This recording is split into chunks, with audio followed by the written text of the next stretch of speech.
Hey friends, welcome back to my channel. Today I'm going to start kind of a new series, I guess. We'll see if I like it and if you like it. And it's basically going to be a new release, like read-along vlog. So I'm going to pick a new release and that kind of like, that everyone's talking about or that is popular and read it and kind of give you my thoughts along the way and let me know, of course, in the comments how you are enjoying it. For this first one, I chose First Time Caller by Borison, and it just came out on February 11th, 2005, so really not that long ago. So I'm going to choose this one. It looks really cute. It is. I'm just looking at my Goodreads page here because I added it, but I don't know a ton about it. So basically it says here that a little girl calls into a radio kind of like dating advice show and asks for dating advice for her mom. So I guess, it goes viral, and the radio host and the mom, maybe sparks fly. They run into each other somehow. I don't know. We'll see. So yeah, I'm going to start this book, and I'll let you know, like maybe first chapter update, and then maybe not every chapter, but we'll see how the first chapter sounds to me. Good evening. So I have just read the first 2 chapters of First Time Caller, and I was going to read just the first one and report in, but it's dual POV, and it switches from Aiden to Lucy, the 2 main characters. So I wanted to at least get one of each of their POVs. So yeah, so far it's got my attention. I like this is trying to do this as a no spoiler, but I do like the things that are not like big plot points. I like the cafe that Jackson takes Aiden to, which is called Skullduggery. That sounds like a really cool place that's very popular and does an anti-Valentine's Day theme. And it's interesting because even though today is the last day of February, I started this and it takes place in February. So in the end of chapter 2, Lucy and Aiden are not on good terms. It's not going well. So I'm feeling this will be an enemies to lovers, perhaps. So we'll see. Hello, I am checking in for the last time tonight. I'm sure I am at 14%, chapter 5. And I think I'll share like details that I like about it, and I'll hint at big plot things, so it's not spoilery. But I did not expect Lucy to be a mechanic. That is like the most surprising job I could have guessed for her. That's all I have to report right now. Oh, and a very interesting family dynamic for Lucy. We haven't learned too much about Aiden yet, but we've definitely learned a lot about Lucy so far. Hi everybody, just a quick update on First Time Caller. So I am on chapter 16, about 44% through. So I have gotten quite a bit read since the last time I checked in. And it's moving along. It is a very light, kind of low drama book, which I love the drama. I love the struggle of.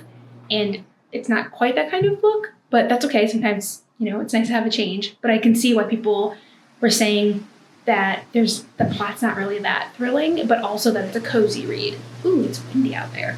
It's definitely good enough for me to keep reading. Ooh. So it's definitely good enough to keep reading. It's just a little bit, cozy and like drama-free kind of that I'm used to reading. So when I talk about spoilers, I will put it on the screen and I'll put it in the chapter so you have time to avoid those if you would like. So I'm right at the part where Aiden meets Lucy after dinner, after her being stood up by William, who I don't know if we're going to find out what's up with William.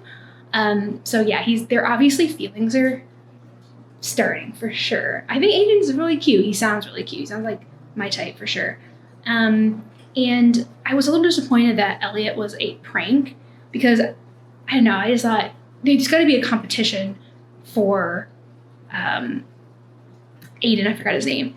For Aiden, I thought Elliot would be it, but we can't forget about that guy. I can't remember his name. The guy that came into her shop asking to get his car taken care of. So I think he's going to show up again, and that's kind of like the organic, natural meeting that she wanted, and that kind of happened. So I think we're going to see him come around again to be the kind of guy that Aiden's actually going to be the competition. That's going to be Aiden's competition. So, and I think that's all their kind of budding relationship, that guy from the shop, I think that's what's going to drive them admitting how they feel about each other. So we'll see. I don't know if we'll learn anything else about William. I like Grayson. Grayson's really funny. Now, I know the second book, which hasn't come out yet, is about Jackson. which is his best friend. And I'm usually like, okay, like the secondary character is great or whatever, but I don't know if I want to read a whole book about them. I think I will read Grayson's book. I will read Jackson's book because Jackson is so funny. I love that he's a weatherman. I love that he's kind of sacrificed a lot for his sisters. We don't know a ton about that, but we know enough. And yeah, I just think he's a really funny character. I love how he was like trying to take the air up when Aiden was talking to Lucy and Grayson and was just like talking about snow. He's like, but there's no snow, no freezing rain tonight. Yeah, he's a really funny character. So I think he would be really cute in a romance. So yeah, I'm almost halfway through, so I'll catch up with you. But right now I'm going to the Lakers game. Hello. I just wanted to give you a quick update on First Time Caller. I am currently 62% through. Chapter 22. And yeah, it's moving along. I definitely feel like if you're going through a stressful time in your life, this would be a good book for you to read because it's not highly emotional or high drama. So this could be a nice soothing book for you to read. I like high drama books. So far it hasn't really delivered on that, but sometimes you need to branch out and have a change. So things are building. So now some spoilers. Okay. So literally Aiden and Lucy have just kissed in the booth. And honestly, I thought this would, so yeah, I'm 62% through. I thought this would happen later. I really thought that them kissing or genuinely really admitting real feelings for each other would come much later in the book, like right at the end, because I really thought she would get involved with someone else first, like that guy, without Oliver, but that was a bust too. I would like her to go on a date that was just successful, even if it wasn't fireworks, and the person was interested in her, because like 3 times it's been, stood up, a joke, and then the guy likes somebody else and she likes someone else. It just seems kind of like a waste of the book, kind of, that she's going on all these dates and they're just not literally amounting to anything. So yeah, I feel like there needs to be, this is me, I like the drama, right? I want the drama in the book. So I feel like I want someone to come into her life that is a possibility, because none of these guys have been a possibility, and to throw a little bit of a wrench in the mix with her and Aiden. So that's kind of like the kind of thing I would like to see. So yeah, they're gonna try things out, I guess, and we'll see how it goes. Yeah, it's only 61% through, so obviously something has to happen. They're not just gonna like be dating and be happy to the end of the book, because that would be really boring. So what else? I'm still waiting for that guy. I don't know if we heard his name. I don't know if we learned his name or not. The guy that came into her shop. Still waiting for him to make a reappearance. He's in the back of my mind that he might be, something might happen with her and Aiden where they stop doing this. Like Aiden pulls back because of all of his baggage, and then that guy comes back into the picture, and she tries to pursue something with him, and of course things come around again with Aiden by the end, of course. But yeah, I would like to see a little bit more drama, but I understand why people like it with the lack of drama. So it's just personal taste. All right, so I'm gonna keep reading, and I will get back with you. Hello, just here to give a quick update. I am currently on chapter 27, 78% through. I haven't had a chance to read my ebook today, so I've been listening as I've been taking my walk, doing errands, doing things around the house. I've been listening, so I have made a pretty good chunk into the book since the last time I checked in. And yeah, things are progressing. I'm trying to think of like what non-spoiler things I want to say. Yeah, it's going a little bit different way than I thought it was. 78%. We got to get to that like conflict that's got to come up. Otherwise, I'm going to be actually like really disappointed, but it will. It has to. They're telegraphing it heavily. So for spoilers, so yeah, Aiden and Lucy are getting hot and heavy for sure. That guy, I don't even know if you've learned his name, the guy from the shop that has the rosy car, he's shown up again. Like, he has to come back into the story and mix things up, I feel like, at some point. Like, what's the point of him? And, yeah, things can't just keep progressing normally for Aiden and Lucy without some kind of conflict for the end of the book. Yeah, well, I'm already at 78%, so probably will happen pretty soon, I would imagine, and I'm assuming it will include that guy. So yeah, I definitely want a little bit more conflict before the end, not just internal conflict. Like I want some drama, which is what I love in books, to happen before the end of the book. It is a very heartwarming, kind of like easy, cozy read. So I keep saying this every time I update, but I get why people like it, but I don't know if it's the book for me. But we're 78% through. Right now it is hovering between a 3 and a 4. I don't really do half stars, but if I had to do it right now, I would say 3.5 stars, personally, even though I don't think it's a bad book. But we'll keep trucking along. We'll keep trucking along and see what I think. Good evening, everyone. So I finished First Time Caller. I just finished it. And yeah, it's like a little bit after 7. It took me a few days to finish, but yeah, I'm finished it. Not as much drama as I would have liked. The conflict was basically somebody not being ready for this, for their feelings. Okay. Yeah, very light read. I feel like it was very not juvenile. I wouldn't say that in the beginning, like for most of it. And then, but the spicy was spicing.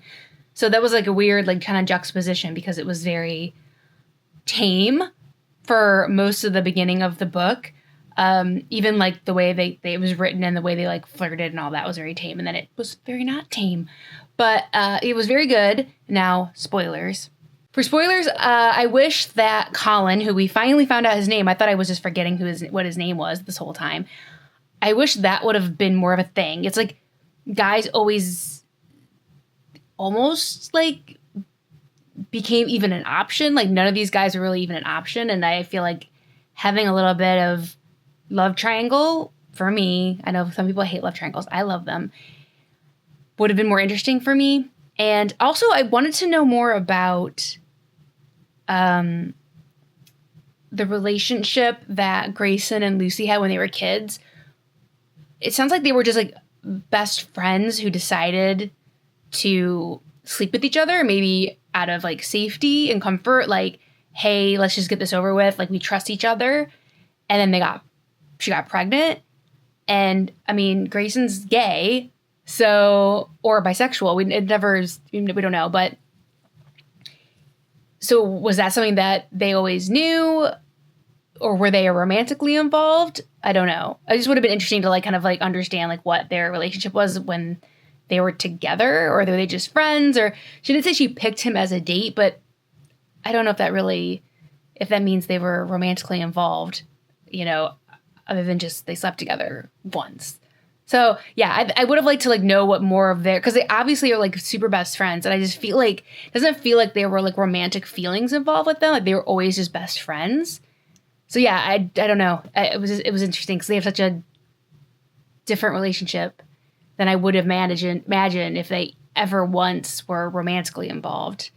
Yeah, so I would have liked to hear more about their relationship when they were kids and like teenagers and stuff, because obviously it caused, besides her getting pregnant, like they lost both their families and all kinds of things. So yeah, it was good. I think I said before that I was hovering between a 3 and 4 stars. I think I'm going to give it a 3. It's just very buzzy, and I can see why it appeals to a lot of people. It's not exactly my cup of tea. I like a little bit more struggle love, a little bit more fighting, and it's entertainment. So, but like I said, I can see why people liked it. It's a rom-com. It's a pure rom-com. Obviously, it's based on Sleepless in Seattle, which is a rom-com, so it fits very nicely into that category. So I really see why people like it. And it is a very like easy, comforting read. It's not too like upsetting. It's not too sad. It's not too, I mean, there was spice for sure, but I don't think the spice was too intense. So, it was like, I don't want to say bland. It's not bland, but it was very pleasing to a larger general audience, I would say. So yeah, and there's nothing wrong with that. But for me, I just like a little bit more of something from like the romances. So yeah, it was a good book. I think I'm going to go for 3 stars. Yeah, but I will maybe I'll ruminate on it a little bit longer, and I will give any additional thoughts in my March reading wrap up. Please let me know if you read First Time Caller, what you thought, loved, hated it, indifferent. Let me know in the comments below. And also watch my February reading wrap up. I'll put it in the cards above so you can check that out. So yeah, thanks for sticking with me through this reading vlog, Buzzy book reading vlog, and I'll see you next time. Bye.